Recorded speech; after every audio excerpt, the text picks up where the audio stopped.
All right, this is my spoiler-free review for the new Valentine's Day themed martial arts movie, Love Hurts. Chapter times are in the description, so you can skip ahead to whatever topics you're most interested in hearing me talk about. So what do you need to know about the movie going in?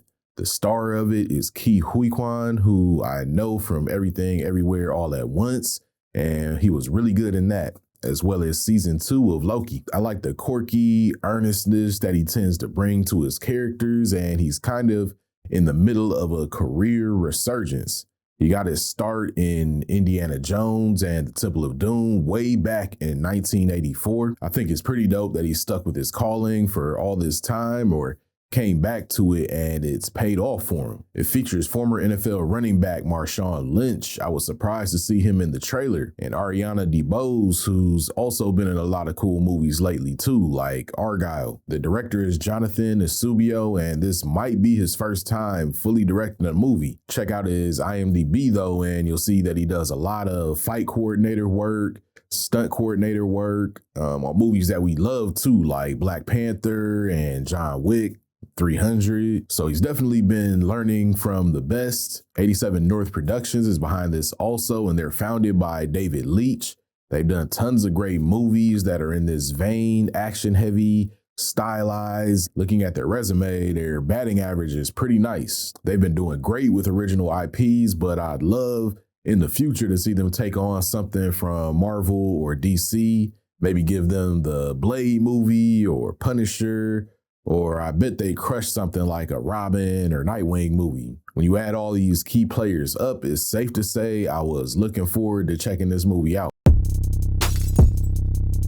Back to Love Hurts. Quan plays Marv, a hitman, enforcer type person, but the people he now surrounds himself with would never guess it. He wants to be out of that life and has really dedicated himself to being the best realtor he could be. And as you would expect from the trailers, that nefarious life has come knocking on his door again. Will he let it bring him back in or send it packing? The best part of this movie by far was Ke Huy Quan.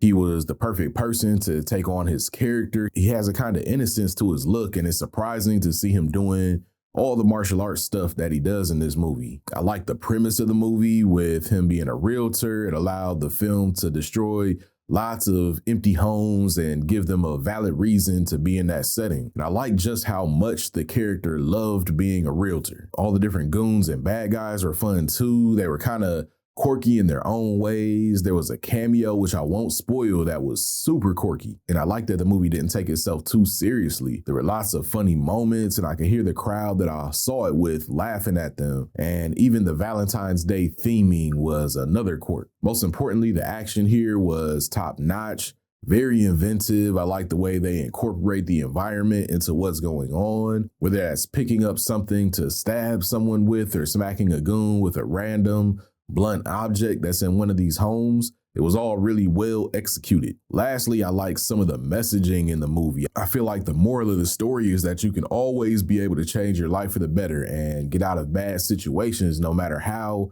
ingrained they are in who you are. And that just because you're currently not proud of who you are doesn't mean you can't become someone that you love. There was a lot that I like about this movie, but it had some negatives too. Everyone was such a character. Outside of Marv, everyone was like a cartoon character. When it came to their motivations or their personality, they were all just kind of goofy. There wasn't one ordinary person in the whole movie. And Ariana DeBose's Rose character was really important to the story, but man, she was super annoying. She kind of reminded me of characters like Skyler on Breaking Bad, just super uncooperative and generally screwing everything up for our likable main character. And I'm having a hard time putting my finger on whether it was because of her performance or whether it was just how the character was written. I like the actress though, and she was all right in other stuff that I liked, like ISS or Argyle. If you're an action lover, this movie might be for you. It has flaws, but overall it's fun and heartfelt. And if you're looking for something to tide you over until Captain America 4 comes out, I think it's worth checking out in the theaters. It might be even a good Valentine's Day date. If you've seen Love Hurts, let me know what you thought of it in the comments. And if you enjoyed this review, I have another video you might like right here.